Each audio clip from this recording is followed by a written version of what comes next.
University, the Talbot School of Theology and Apologetics, and I think you work with the school, the master's program with an emphasis in religion and science as well. Can you tell us just a little bit about that? Yeah. I'm Craig Hazen. I've been running the program at Biola. In fact, I founded it 22 years ago, I think it is. And I've been the director ever since. And it's just been a joy to watch the Lord grow and prosper this program.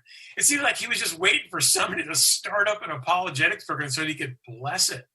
And what you're seeing at the conference there in Tucson is the result of this. I mean, there's some of our graduates are there, some of our faculty members are there, and they're really making a nuisance of themselves for Jesus in all kinds of new and interesting ways. So, and really the key to doing this, we had no idea really when we started a graduate program in Christian apologetics, what our graduates would be doing.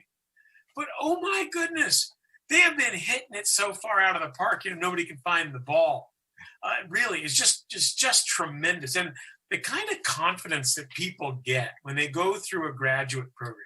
And by the way, it's a very accessible graduate program. You don't have to have a background in philosophy or biblical studies or theology. We'll give you all of that. But we'll also give you the ability to answer the tough questions that people ask all the time. And that unfortunately, Christians don't really have much in the way of an answer. And so it's not just about our grads giving the best answers, but it's training Christians in churches around the globe, literally, how to do this. And it's really making a difference. Well, we do have a video that's highlighting the program over there at Biola. We really thank you for just kind of joining in and being a part of our thank you for all the work that you have done to be a part of this on the front side of all of it, and really appreciate you and the work that you're doing. And we're going to go to this video. Thanks, Chris. Yeah, you bet. My great pleasure. And join us at Biola University Apologetics. Just search for that on the web. You'll find us. And if you have any questions, but I'll be there ready to answer them. Awesome. Thank you. Apologetics is the science and art of defending the Christian worldview and answering the question of why you believe what you believe. I believe in God, but I did not have the evidence to make a case, for the reason why I believe in Jesus. The Apologetics program here at Biola is world class, and it had an enormous impact on my life. If you want to learn from the apologists who are writing books, you really have to come to Biola. I just got done a class in atonement with William Lane Craig. Last year did a resurrection class with Sean McDowell, Dr. Scott Smith, who's leader in ethics, Clay Jones. Why does God allow evil? You also can take classes from philosophers like J.P. Moreland. And so the opportunity to get to learn underneath them directly from their instruction is incredible. All the professors I've had interactions with, they truly care about their students. I felt that the way the program is set up in terms of content is really relevant.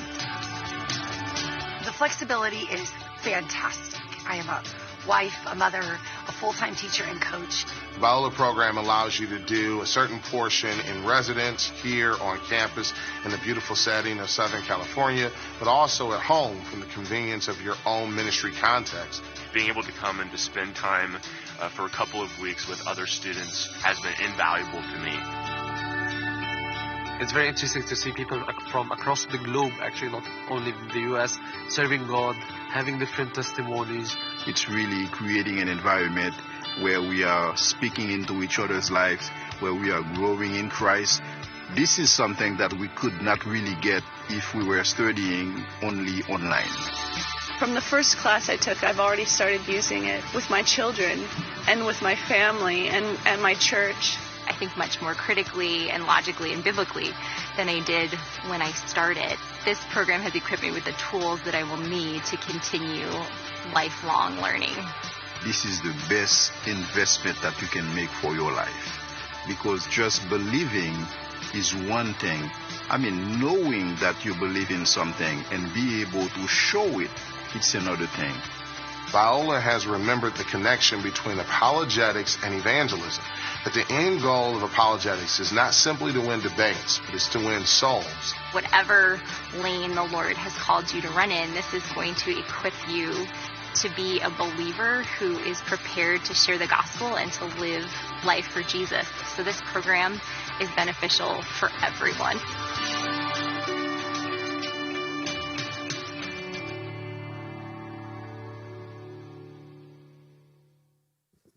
All right, Biola University, most of you guys are teaching there or have come from there. Thank you for being a part of this panel discussion, answering questions this evening. Thank you for being here this weekend, taking time to teach, to equip, to educate us.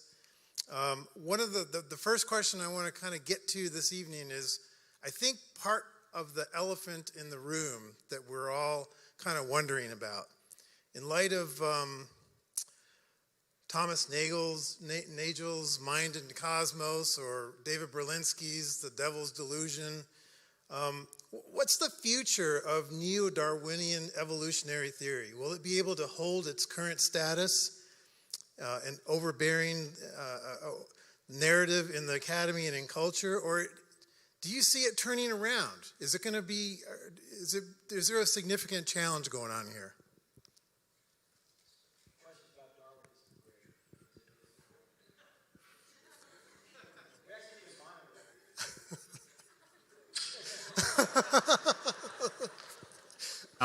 Last time he did that on stage, I told him if he did it again, I was going to shoot him. But he's the one who's got the gun, not me. Yeah, I'll just offer a question about the future of Darwinism, etc. This isn't my specialty, but I rub shoulders with some of the guys who know a lot about this. And it's really clear on the higher levels of the academy, or in the research field, not so much in the academy where students are being taught, that they are moving very quickly away from Darwinism as a model of explanation of the variety of life on the planet. And the reason is, as Dr. Axe pointed out in his presentation, is there are just so many problems with it. It just doesn't work. Now, he made a comment about what he called, from a paper that he pointed out, that a phrase, Castro, oh no, I can't find consensus. Castro consensus. And the point of Castro consensus is you can have a consensus as long as you can have a consensus about the wrong thing if there's no opportunity to disagree. And that was Castro consensus. And this is the situation right now. The community the scientific community has a lot invested in evolution, all right, or in some materialistic explanation. So it's been very, very difficult to pry them away from the Darwinian model. And here I mean the neo-Darwinian synthesis, or the macro-evolution model, the molecules to man kind of hypothesis. That idea, not changing finch beaks or a peppered moth changes in colors. These are inconsequential changes, all right? It's the big picture that matters, and it's the big picture Darwinism that is hostile to Christianity, because it is meant to replace God. That's the whole point of it, okay? And now it's hard to pry them away from it, but there is so much evidence against the model that even the hardcore materialists, especially the younger ones, are pulling away, and they're trying to find different paradigms to work with. They are not characteristically going to a theistic explanation, even though the evidence for design is overwhelming. Instead, they're trying to find new naturalistic explanations, okay? And what's interesting, last comment here, is Thomas Nagel, who wrote the book Mind and Cosmos, and the subtitle was something to the order of why the neo-Darwinian view of the universe is almost, materialistic view of the universe is almost certainly false. This written by a philosopher who is an atheist at New York University candidly says he doesn't want to go with a theistic answer. He is still looking for some naturalistic explanation that can include the existence of consciousness, which clearly is not physical. So what you have is a strange situation going on in the field right now. You have more and more evidence that hasn't really worked down to the popular level. So you have the Richard Dawkins and all the crowd are still touting evolution as a fact, all right? And a lot of the skeptical internet atheists are saying that. But in the upper echelons, they're moving away from that, because it hasn't worked. The problems are just too big. And Doug Axe is one of the guys who has helped show that strata of thinkers that that's the case. But they're not moving towards God characteristically. They're trying to find some other answer that keeps God out of the picture. And some, like Nagel, are at least transparent enough to admit it. Okay, thank you. I think I'm on here. Thank you. Hopefully you can hear me better up here. I think he said, can you hear me better up here? Is that what? Okay. I'm going to be your monitor. It's I'm bouncing like, all I'm like around. one of That's those right. monitor things. What? Those square things on the stage. Okay, this is for Mike.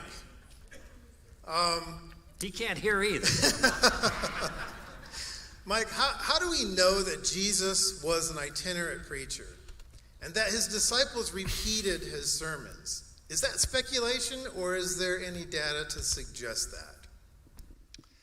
Well, the Gospels tell us that Jesus was an itinerant preacher. He's just going from town to town to town to town. So he's not a pastor who's speaking in the same church every Sunday to the same congregation, or you could say someone, at least in that cultural context, who is meeting in the same synagogue every week. He's an itinerant speaker.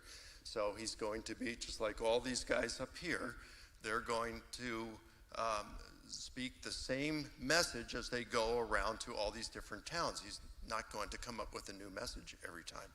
So he probably had a dozen or so messages that he just kept doing over and over. But that's what an itinerant preacher did back then. You just didn't have to come up with a new message every time. So there would be, we know he's an itinerant preacher because the Gospels illustrate him, narrate him being that way. But, you know, the number of messages that he had, well, you know, we just have to speculate on that. That's a good point, though, what you're saying, because think about that for a second. I occasionally will contact a witness who is it's been 30 years, and I had to do some digging to find this witness. And this witness will say, yeah, I've never told this to anybody because I was afraid, but now that person's dead, so I feel comfortable saying this to you. Are you willing to testify about it in court? Yeah. But it turns out that this will probably be the third or fourth or fifth time that they have ever told the story by the time we get to trial. On the other hand, there are sometimes witnesses who have told this story for 30 years to anyone who had ears, okay? And so we have a great kind of chain of custody if the story has changed. You'll notice, like with Frank and I, people will say, well, can you give me the notes or the script for your talk? Okay, I don't have a script for my talk. And I used to tease Frank all the time. We do a lot of events together. I said, dude, you realize that your jokes are always the same jokes? One time I was with him, he's getting ready. I know this joke is coming, and he would pause. Like he had a little brain thing there. He couldn't remember what the joke was, and he almost skipped the joke. But he caught himself, and I knew the joke was coming. I actually said it before he said it. So I said to him, I said, do you realize that, man, your talks are like word for word identical? He says, dude, do you know you're the same way, right? And I'm like, oh, yeah, I am. So it turns out that if you have occasion to have to do this talk over and over and over again, it comes out the exact same way, and you don't need a script to do it. Yep. And I think that's part of the issue here. If it was a situation where we found somebody from antiquity who had never spoken this, had not been commissioned by Jesus as an eyewitness for the purpose of describing what he saw in the resurrection repeatedly from the time I leave here until the time you die, that's a different kind of witness. That's a witness that repeatedly says the same thing over and over again to anyone who has ears. And that's a good witness because it turns out you kind of get, it's ingrained now. I know that talk in my sleep. Frank knows his talks in his sleep. When you give a talk, I do sleep. Yeah, very good. I thought you were going to say you knew my talks in your sleep too, which is probably true. Why did I even bring that up? I'm sorry, I haven't said anything now. Anyone else want to chime in on that? Or? Keep moving. Okay, this question is probably related a little bit to the first one, and it's directed to John Lennox, so probably all of you can answer it. Since he's not here. All right, so when John Lennox points out how science undermines atheism, what are the counter arguments that atheists offer against that? Nonsense. That's the kind of stuff they say. They don't really give a direct answer. I've debated Michael Shermer and asked him twice, Michael, if materialism's true and you're just a molecular machine. We're all just moist robots. We're driven completely by the laws of physics. Why should we trust anything you say? And he wouldn't answer the question because there is no answer.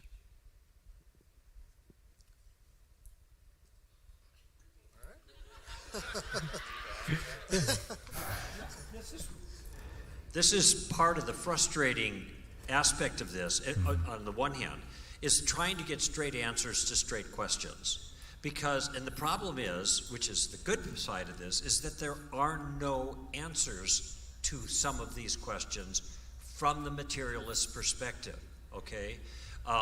If you are a materialist, and that means it's meat all the way down, it's just molecules clashing in the universe, and these things follow a certain pattern. That's why science works, by the way, because if you set up the experiment the same way every time, you're going to get the same results. You set up the dominoes in the same way every time, the dominoes are going to fall the same way, okay?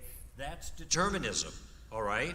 And if physicalism is true, that there's nothing but the physical material world, all it is dominoes, okay? And Sam Harris argues that that kind of circumstance is the reality. That is, we are all just a bunch of, Sam Harris is one of the new atheists, we are just a bunch of dominoes falling. But how is it that Sam Harris can argue such a thing when every word that comes out of Sam Harris's mouth is just a sophisticated domino falling? He is saying the things he's saying because he must say those words since some prior physical state is causing it to happen. That's the self-refuting nature of that kind of claim. And and by the way, he also goes down and cashes his check for his royalties once a month. Which, why does he earn those royalties, right? He wasn't the one, he was just following the physical conditions before him to write those words down. And by the way, that's another problem. If it's just materialism, how is it that those words seem to make sense to the other falling domino machines that are reading those words? None of this adds up. None of this adds up. This is why materialism is false, or one of the many reasons. But they won't bite the bullet. And the reason is, and Frank referred to this, he said it's not the head, it's the heart. I think you should point to the knees. It's the knees. They don't want to bend the knees to a sovereign, all right? The self is in charge, as Frank said. They won't bend the knee. That is what's at stake for these people. But let's be fair, though. I think as an atheist, I would have said, look, all of us believe something to be true with less than a complete evidence set. As Christians, you have open questions. Yet you think you can decide reasonably that this is true. As an atheist, I would have said, I also have some open questions, but I think the evidence points me in this direction, and I therefore can suspend those questions I can't answer, just like you have questions you can't answer. How do I reconcile God's sovereignty versus your free will? That's one of the first questions I'm going to ask God about.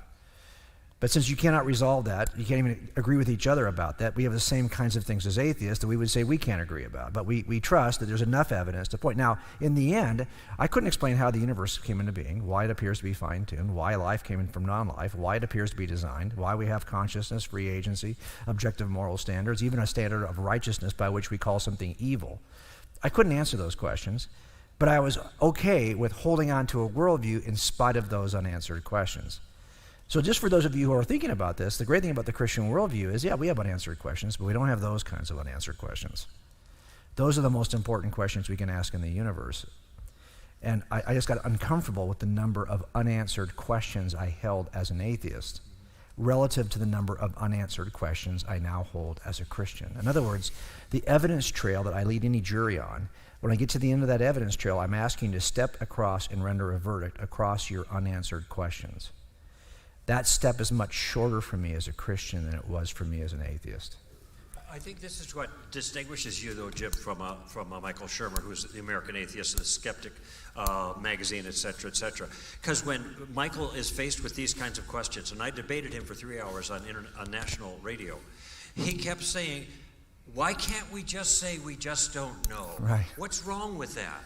And of course, what's wrong with that is that we have good reason to know the answer he doesn't want to accept. So I think that there are some atheists that are going to be frustrated with not knowing the answers and are going to go further like you did. And others are happy not to know because that allows them to justify the atheism that they want to believe in. Hey, dig up a question for him. Oh, jeez. Did you really say that? I did. Now that Mike Adams is not with us, you have to do it. I want to hear from him. I mean, he wore a sports coat. We have to ask him a question. Titus, it sounds like you discount the work of guys like David Rohl, who believe the Egyptian Hebrew synchronization is wrong by approximately 3 centuries. Besides Rohl being outside the consensus, what's wrong with his theory? All right, that's a tough question. Not a tough question for me, but a tough one to address. We're going into the weeds here. So the problem with radically revising or changing the historical chronologies for the ancient world to try to fit one particular event into that is that it's going to have a chain reaction on everything else. And so you might come up with something that looks like it fits for the Exodus by moving stuff 300 plus years. But then when you go and you look at other things in the biblical narrative that come after that, they're affected. And suddenly you've lost all sorts of connections. Or you have to come up with very, very tentative or outlandish even explanations. Let me give you one example here. In the book of Kings and also in Chronicles, it talks about a pharaoh named Shishak or Shoshak, depending on how you read the Hebrew, who went to Israel and Judah and attacked and besieged Jerusalem.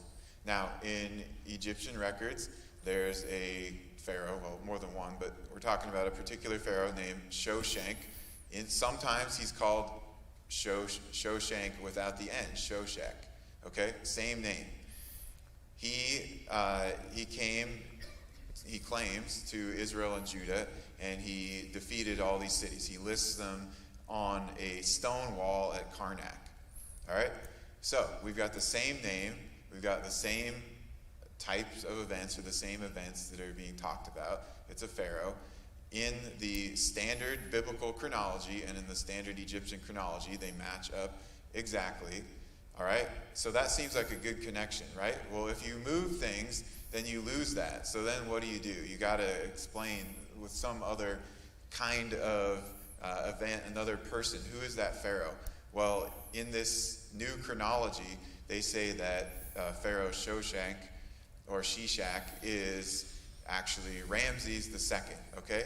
Well, the name isn't at all similar. So then you have to, he had a nickname that's kind of like that.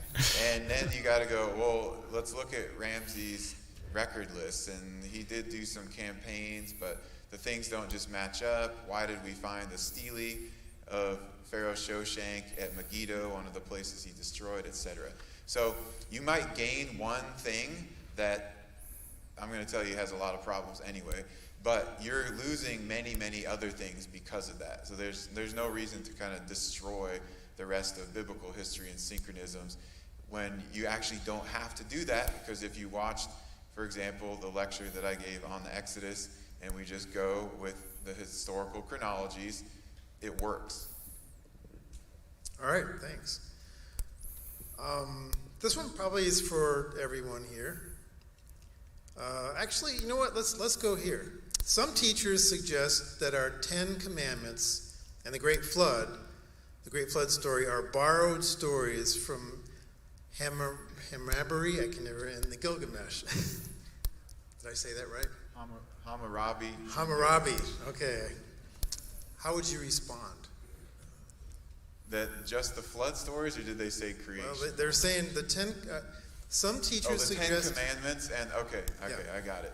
All right, so for those of you who don't know, the person's referring to the Code of Hammurabi, the Law Code of Hammurabi.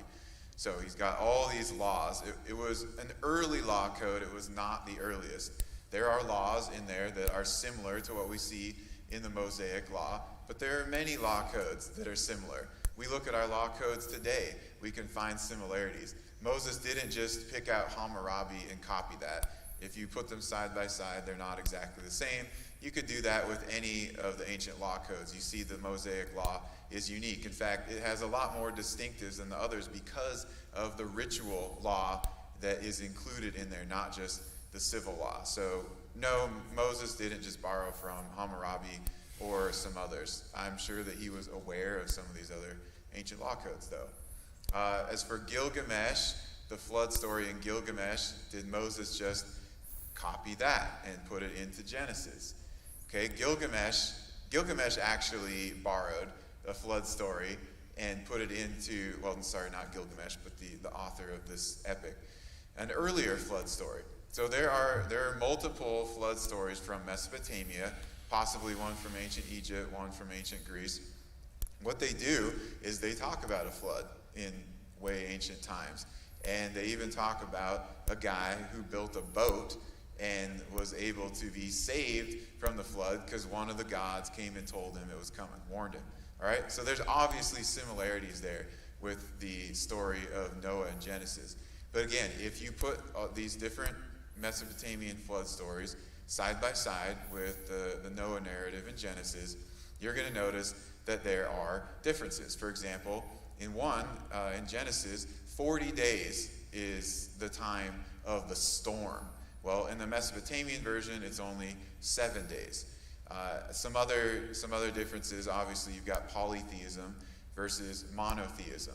There are different variants within the Mesopotamian stories, like sometimes the Noah character built the ark himself, sometimes he had help from the craftsmen of the city that he lived in or by.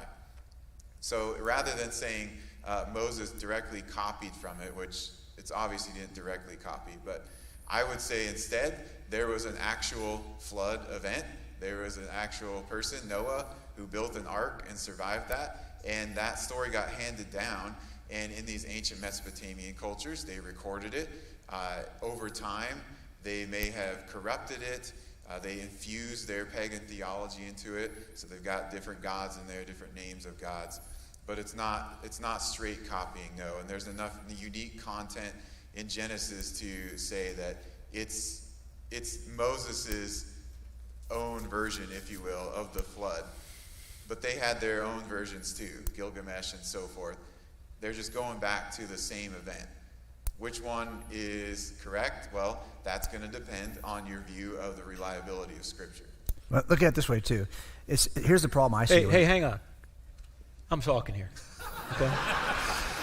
I'll go ahead. I just have a question. I'll go ahead and bend my knee to my elder. I have a look, to my elder. Look, when I'm talking, you ought to be taking notes. Okay. Now. Go ahead. No, I had a follow-on question. Is it possible, Titus, that there was an actual flood and these different stories popped up in different cultures because they all witnessed this flood, rather than they borrowed from one another? I said that, maybe not clearly enough. Okay, yes. all right. That, I agree with you. See, if you're always formulating the next thing you want to say rather than listening, you'll miss that kind of stuff. All right, good. That's how I look at it, yeah, exactly. Well, look at it this way, too. I mean, how I heard the objection is, okay, we have a story about a flood written by Moses. But before Moses, before Moses, we see in the timeline, here's the timeline going back, that there's a story that precedes the dating of Moses, the Epic of Gilgamesh. And then we see there's another story that precedes Gilgamesh that is the story that's taken from that. Well, remember, Moses is not an observer of this event. He's not recording it as an eyewitness. We're all three of us pointing back to the event that sits where Mike is, way at the other end. The only question is, that event that occurred over there is recorded by three different people groups. Which of these three people groups has the most reliable scripture? That's the question, because all of us aren't. It's not like Moses was recording this. I saw this. He's recording something revealed to him that happened way before his time. It's over there by Mike. So the question is, which of these three is capturing that story most accurately? All right, okay. Here's a question that I guess affects us all.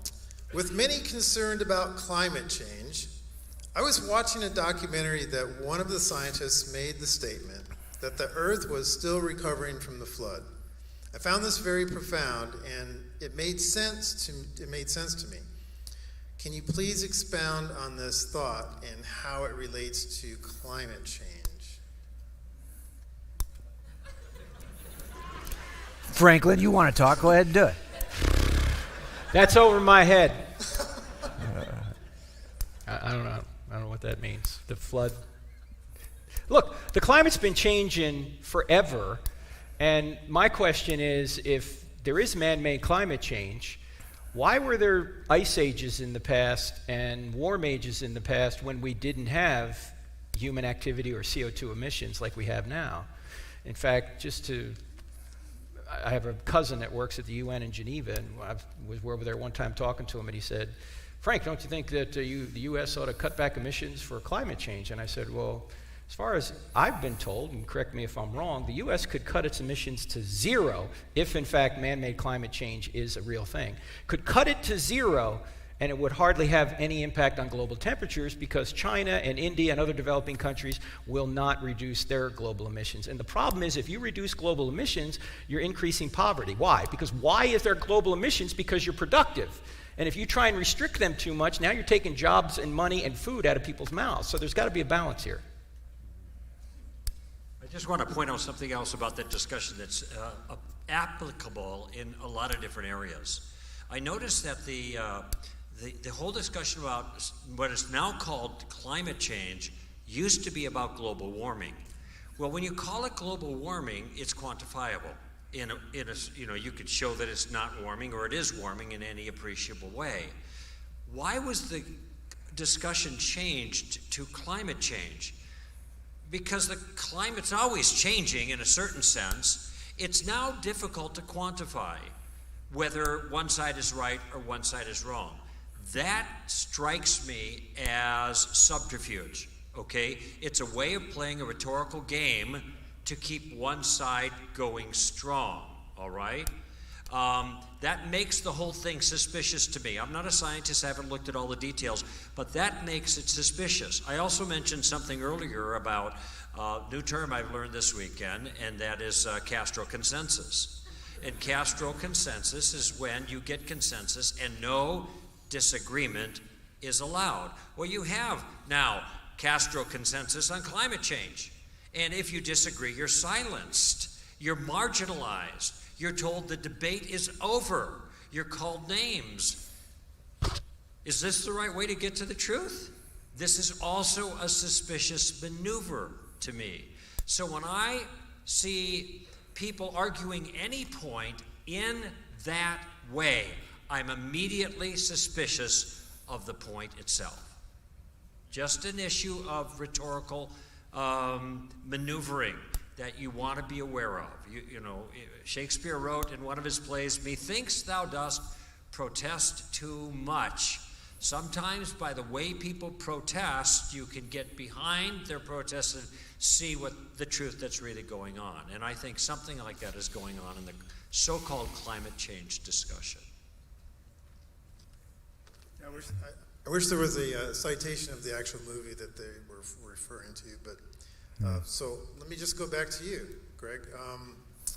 The Columbo tactic sounds like the Socratic method, and I've heard you say that taking off the roof tactic comes from Francis Schaeffer's work. Who else has influenced your development of tactics?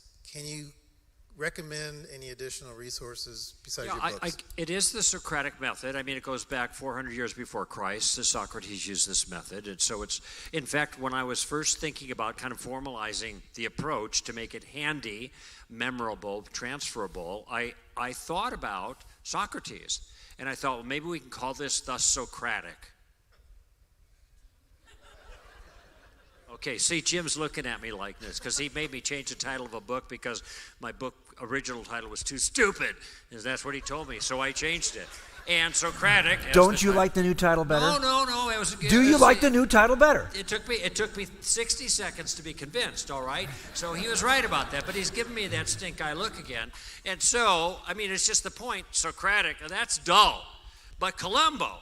Wow, isn't that fun? Now I could have put on a robe and walked around like an ancient Greek. That's not fun. But Columbo with a cigar, that's fun. So, you know, I'm just trying to find a particular handle, so to speak, that would make the information more applicable. Now, it turns out that taking the roof off is a maneuver of Francis Schaeffer's, and I learned from him for that particular tactic, but it also goes by another name, and that is reductio ad absurdum. So this has been in play. The idea of a self-refuting notion, well, that's been in play a long time, and lots of people talk about that. And John Lennox talked about it the other night. I just gave it a name. I called it suicide. And that's more sticky, right? And so there's actually, I figured out there's probably 4 ways that an argument or a point of view can commit suicide, and I distinguish those. Just the facts, ma'am. Well, that comes from a TV show that some of you probably have seen a long time ago, but back before even Columbo. But that phrase is meant to point out that the facts matter, okay? And sometimes just looking at the facts, you solve a challenge against Christianity. So these are just things that I encountered in different places. It wasn't like there was one person that deeply influenced me on this. I was just picking up things here and there, but what I was really trying hard to do is find ways of structuring it and organizing it so it's memorable and transferable. And that's really what was going on in most of those cases, yeah.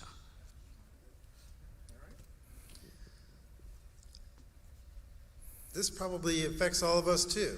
People of all faiths have common near-death experiences, NDEs. Does that mean that Christianity isn't the only path to salvation? I think you covered a little bit of that tonight already. But could you read the first part of that? People of all faiths have common near-death experiences. Does that mean that Christianity isn't the only path to salvation?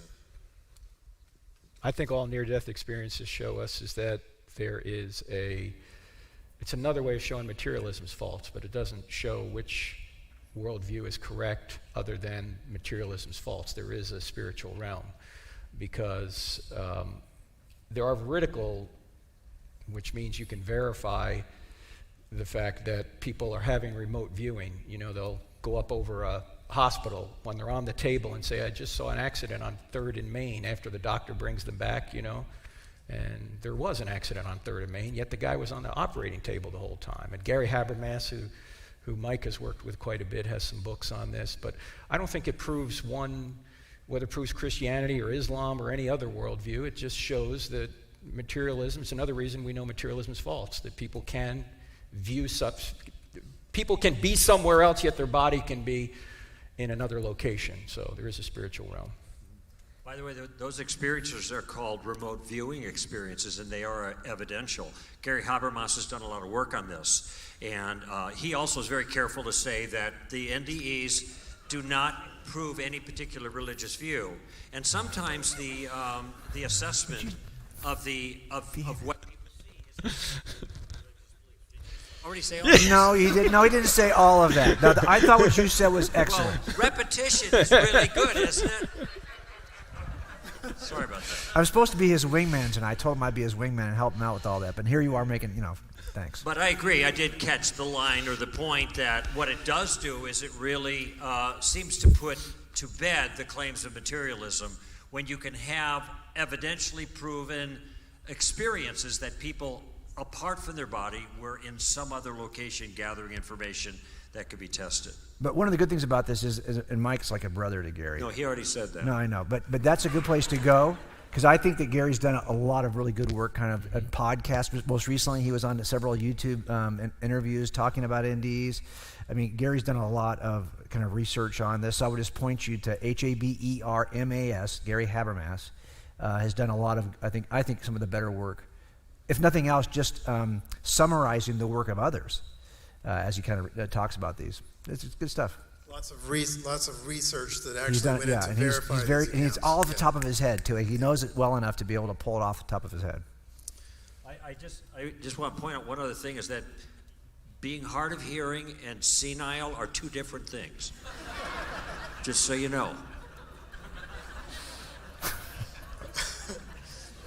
I'm not quite sure why you even brought the senile part up. Okay. What is the relationship between knowing and believing? Carl Sagan said one time, I I don't want to believe, I want to know. How does that relate to some of the things we're discussing this week? Can I jump in? Oh, can we stop you? Before somebody says what I want to say, okay. Respect your elders. Knowledge is a sub. There's only one elder up here. Respect your elder. This is where precision in language is really important, okay? Knowledge is a subset of belief. Some people say, I don't believe it. I know it, okay? But they're using the word belief in that sense as mere belief, just an idea that something is so, and with no reason to believe it. I don't believe it, I know it. But knowledge, classically characterized, is called justified true belief. Justified true belief. So you have to believe something before you can know it. Knowledge is a subset of belief. It's those things that you believe are so and have good reasons to believe are so and actually are so, okay?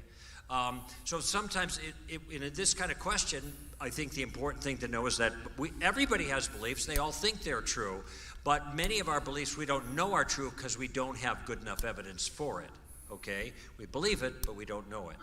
That's different from somebody saying, well, you have your beliefs, but I have my knowledge, as if knowledge isn't a kind of belief. Well, knowledge is a subset of belief. They're just dismissing your mere leap of faith kind of beliefs.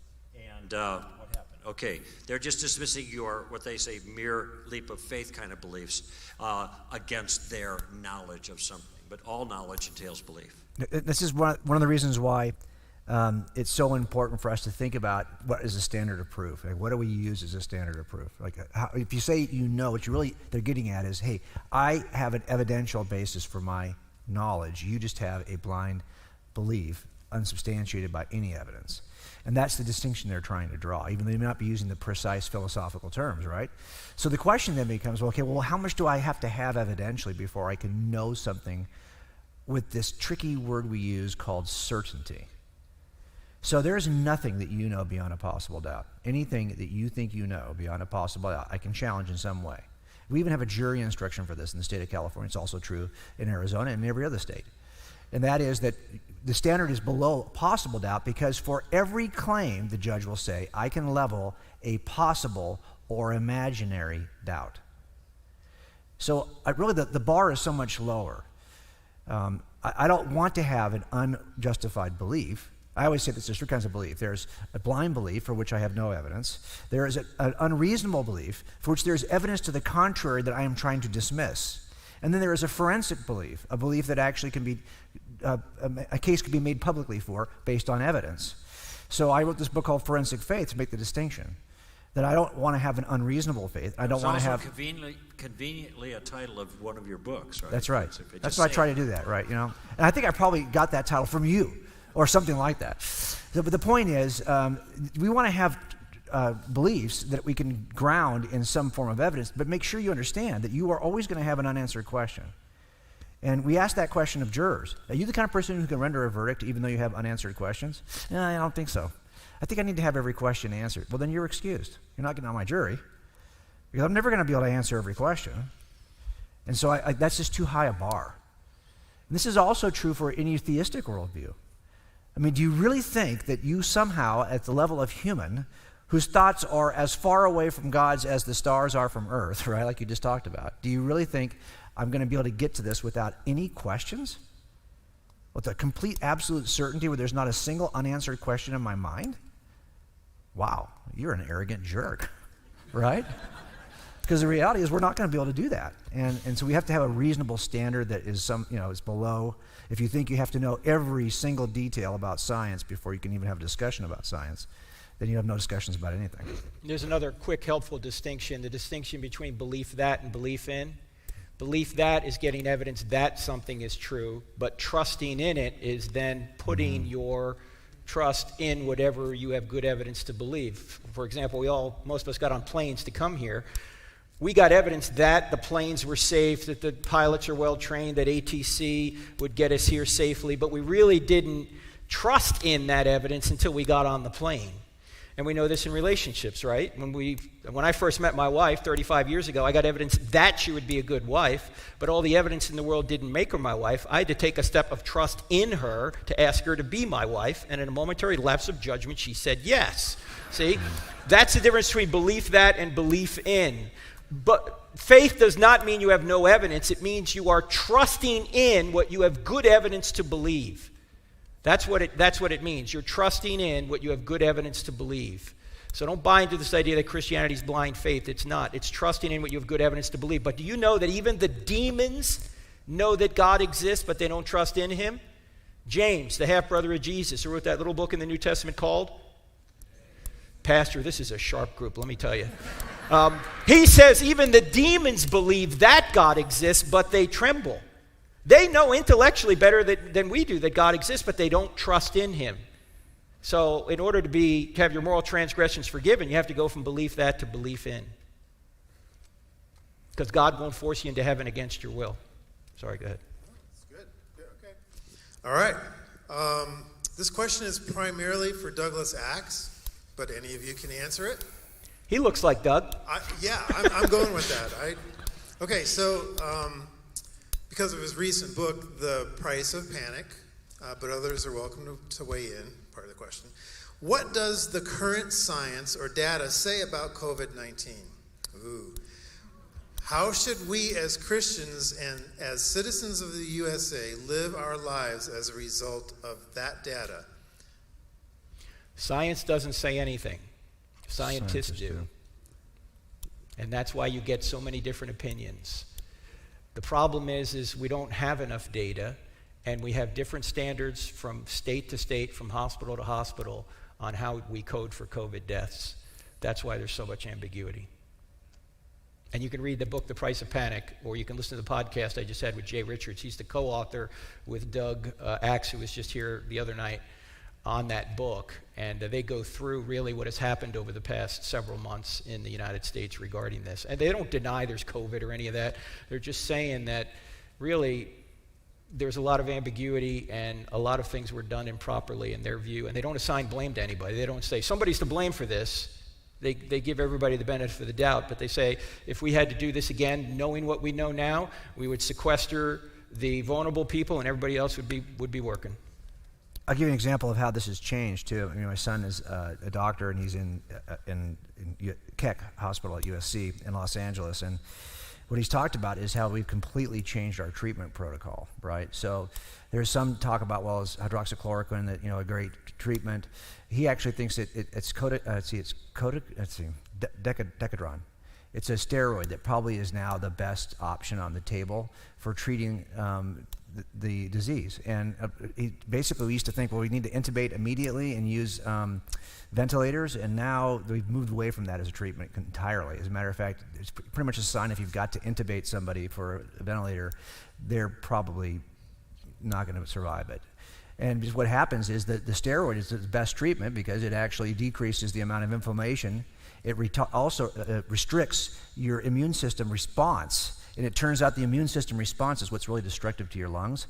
So we're moving in our understanding. Now, if we'd have thought that or known that in the very beginning, we wouldn't have gone through how many months did we go through at ventilator collection and treatment programs, and how many lives could have been saved. So it's really hard to say what the death rate would have been if we would have begun the treatment program in March using the protocols we have now in October. So hindsight's always 20/20, right? So what you're seeing, for example, in the second spike in California, in the first spike we had a death spike that kind of was lower, of course, but similar to the contagion spike. Well, now we have a contagion spike and no rise in the death spike because we just learned how to treat it. And so I think in the end, we look back at these things and we say, hey, they've changed their protocol for treatment of COVID completely. Only 6% of people that have died from COVID, supposedly by the stats, really died from just COVID. 94% were comorbidities, and people that died had 2.6 on average comorbidities, and their average age was 79.4, according to. So the average age of death for COVID patients is 79.4 in the United States. Yeah, it's higher than life expectancy, actually. But yeah, how I feel about it too is I'm always hesitant on any type of statistical speculation or formulation because let's face it, We'll have great statistics 5 years from now when the entire thing's over and we have all the numbers. Until then, it's like a moving target. You know, how many are we being tested? Is it all a ratio of tests, and some states are testing more than others? There's so many ways, unfortunately, to misread the statistics. I just don't know how much confidence I have in trying to make a statistical case for this right now. Now, in the end, we'll be able to look back at it, and we'll know exactly how many got it, how many died of it, and we'll have a great statistical record. But while we're in the middle of it, I think we have to be very cautious about any of this analysis. That's just me. We thought about taking that question out. Yeah, I wish you would have taken that question out. Okay, Mike, what was the potential error with the census of Caesar Augustus? I think that you referenced in your... Yeah, that's in Luke's gospel, and it mentions that Caesar Augustus did a census throughout the Roman Empire, while Quirinius was the proconsul or governor of Syria. And we don't have evidence that he was proconsul of Syria during that time. He's listed as a proconsul at an earlier date. So that's, I mean, you can try to harmonize it. It's possible. There's some things that, well, probably not harmonize it, but there's some possibilities in there. Maybe he was there another time and so forth. But it's still a reasonable candidate for an error. We just have to leave it at that. Okay. Talking about the liberties John took with biography during the during your lecture, could the difference be rooted in how the Romans and Greeks did biography as opposed to the Jews? I don't think so. I mean, that's a fair question, but for some reason, Jews did not want to write biographies of their sages during that period.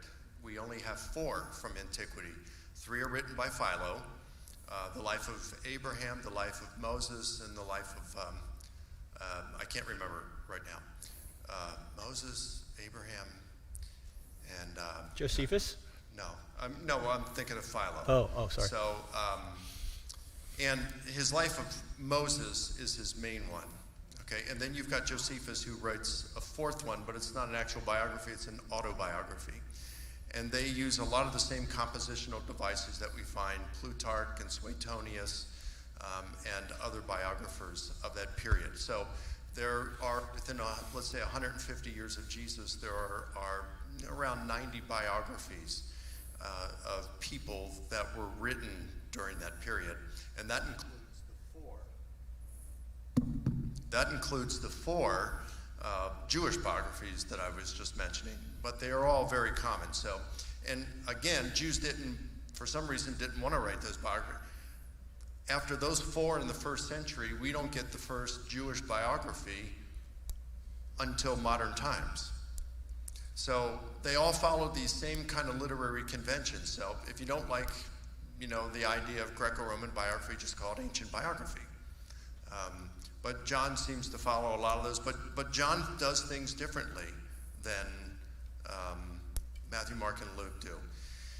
I encourage you, just read Matthew 5 times, then Mark 5 times, then Luke 5 times, and then read John 5 times. Read them. You don't have to read them in that order. I'd read Matthew, Mark, and Luke. You can read those in any order, but I'd read just 5 times and 5 times and 5 times, and then read John 5 times. And you'll notice that even though Jesus teaches the same sort of things, he sounds a lot differently. He sounds a lot like John does in 1 John, if you read 1 John 5 times.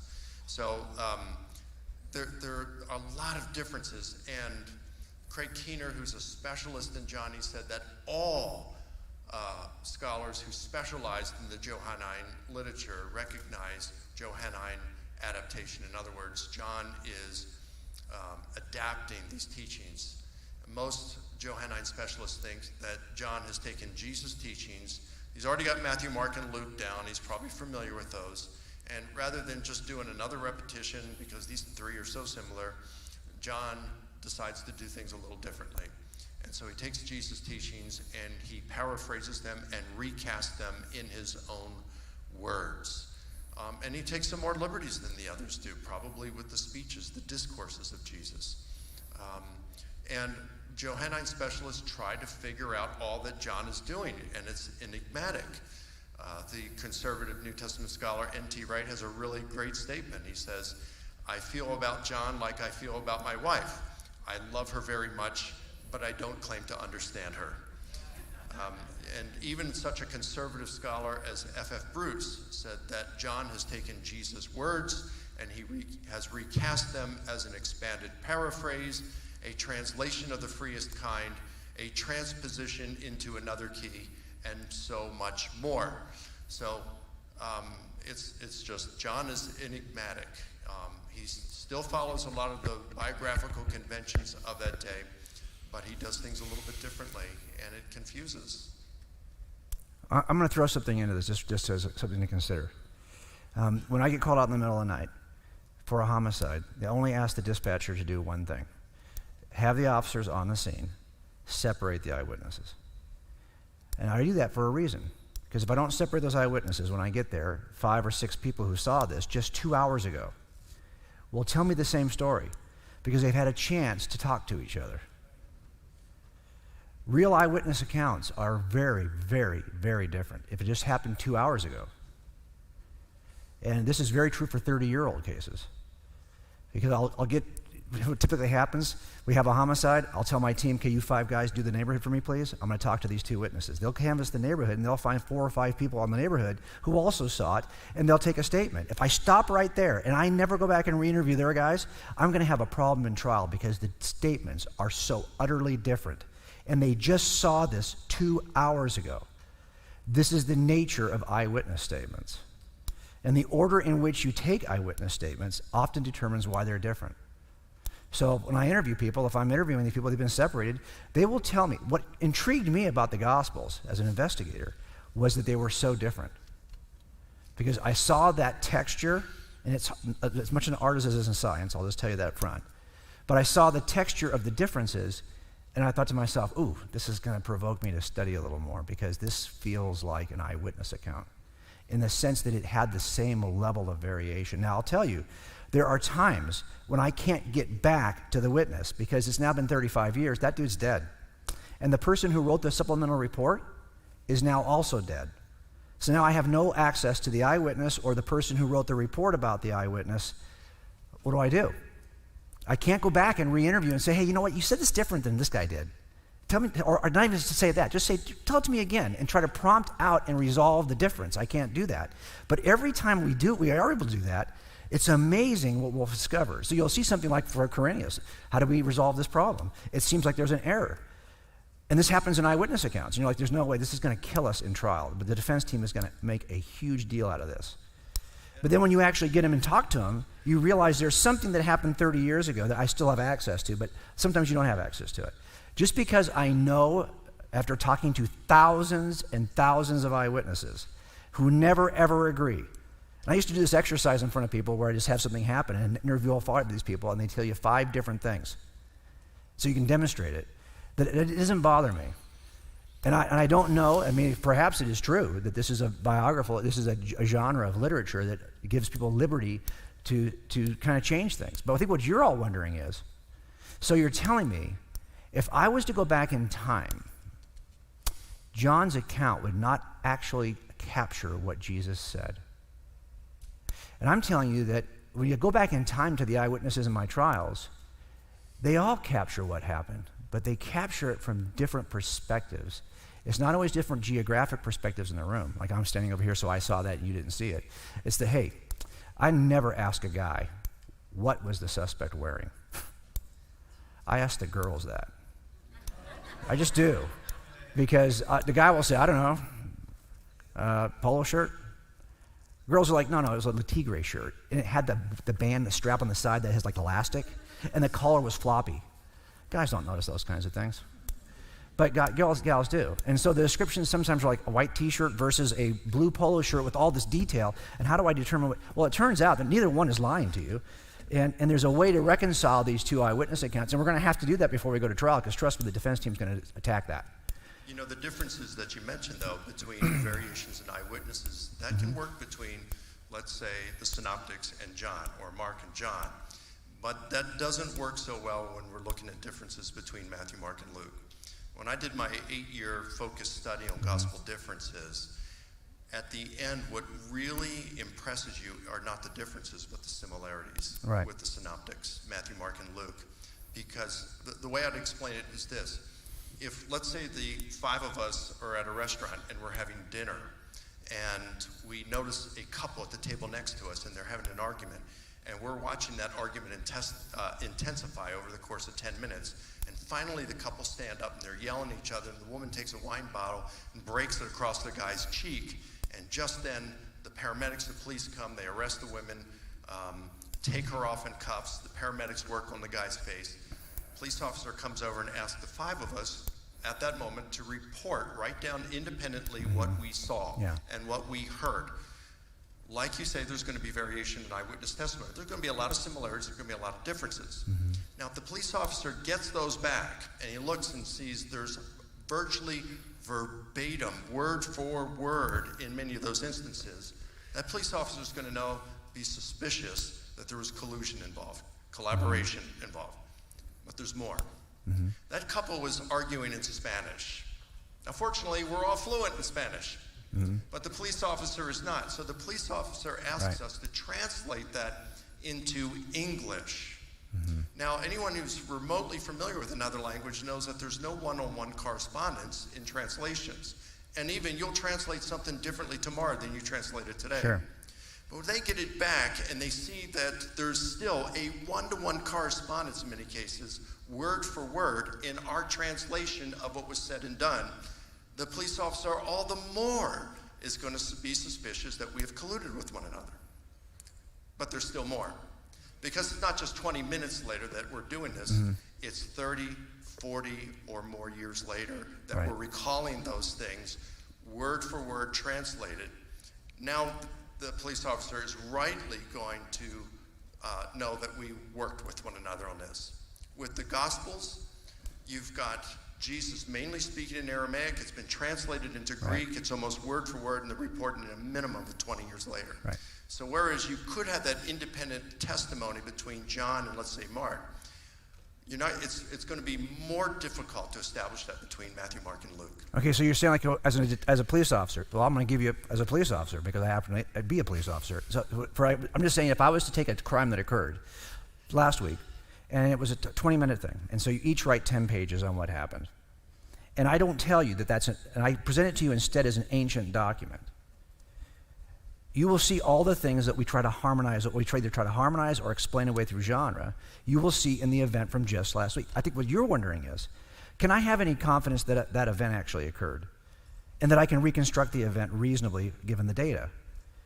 And my fear is that if we aren't careful, that we could find the cases I'm working, if I gave those to you and told you they were 3,000 years old, you would be tempted to figure out how to explain the differences by way of some genre or anything else because they are hard to reconcile. There will be places where they agree word for word. I don't think that necessarily, one of two things happen. They either made it up together, those pieces word for word, but if they're sprinkled along the way with differences, but some things are similar, I'm also could be that they just happen to hear those things accurately. And they represented them accurately. So my thinking on it is a question you probably all have is, can we trust that what we have are 4 documents that are even reconcilable, or that we have to kind of guess where authors took liberty with the facts? And so all I'm saying to you is if you took those 4 eyewitness accounts from 2 hours ago, you would think perhaps somebody is taking liberty with the facts, when in reality, they all are just reporting accurately what they saw. We have to figure out, my job is to reconcile those differences before we get to trial. And sometimes you can do it because you can interview people and get those things reconciled, but sometimes you can't. And it's an open question. And then, but I don't necessarily jump to, well, you're colluding, or are you even changing the facts? Because I know enough about eyewitness accounts to know that these things can still be true. Yeah, there are these things we try to reconcile later. So that's why I'm always hesitant to jump to something other than, wow, this is just the nature of eyewitness accounts. Okay, but you also say about changing the facts, and I want to be clear about something like that. You also mentioned the difference between men and women, what they're going to report, and how women are going to, you're going to ask them about dress. Yes. There is, as any married person in here knows, there's a difference between the guy version of a story and the girl version of the story. right?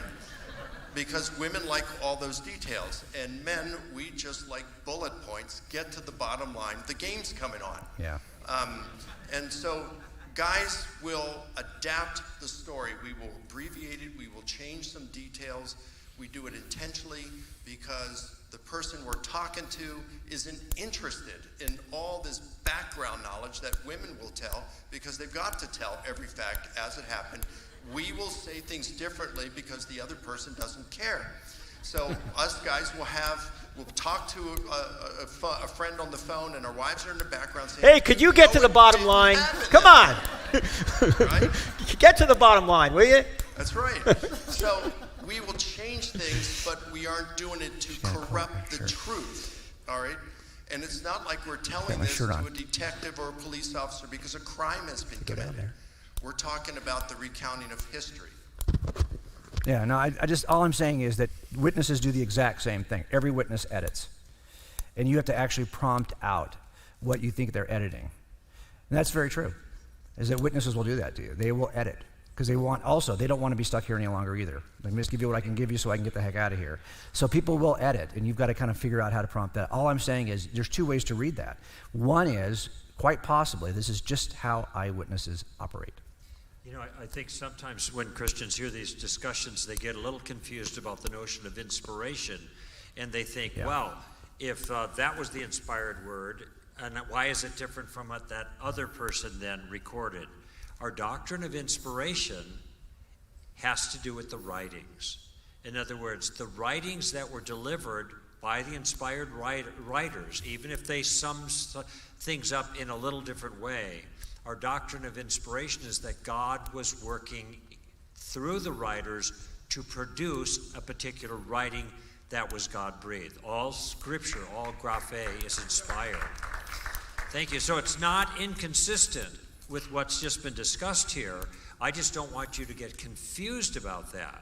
God uses all kinds of people and all kinds of circumstances and all kinds of literature to communicate his truth. It's the writings themselves that are inspired, even when they have general differences about really non-essentials. Well, I always say it this way. If God wanted to give us a document that we could then look at from the lens of eyewitness accounts and eyewitness statements, and it would have all of the characteristics of eyewitness accounts, even that we see today, he did a good job. It was inspired because we now, you can test it as an eyewitness account, and it passes the test, even though there are great variations in certain parts of the accounts, which is absolutely typical with every eyewitness account, regardless of how old it is. I think for the sake of time, I just want to segue a little bit off of John. Can you speak for a minute to the theological telegraphing that John does when it comes to the Old Testament scriptures? Like, for instance, John chapter 1, in the beginning was the Word, and the Word was with God. Yeah, well, I'd like to talk about things that's in my lane, and honestly, I'm not a Johannine specialist, so I'm not going to comment on that. Anybody else? I think in the beginning was the Word, and the Word was with God, and the Word was God.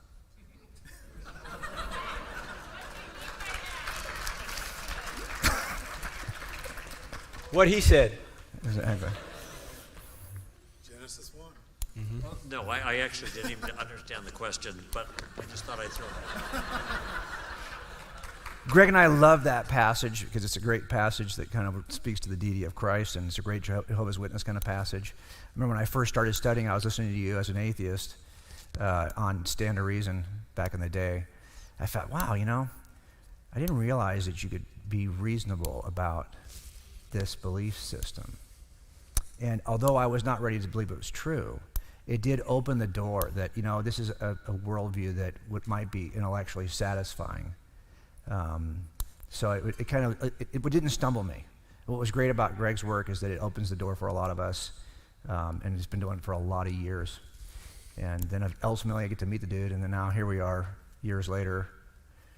I'm making sure he hears the questions. That's why he kisses me. That's right. Well, I think we're out of time, and I know all of you guys have great resources, so look them up if you're interested in more of the resources that they have online on their websites. podcasts, cross-examined.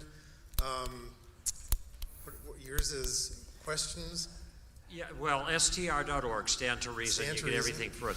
I did run into somebody earlier today. I was surprised to find out that I was with Stand to Reason. So apparently we haven't made that as obvious as we need to. Stand to Reason, str.org. So lots of stuff still available. Thank you. I thank you guys very much for having us. doing this. Thank you. Thank you all for coming out here this weekend. Great stuff, and I think that's going to wrap our time together. Enjoy your evening, what's left of it.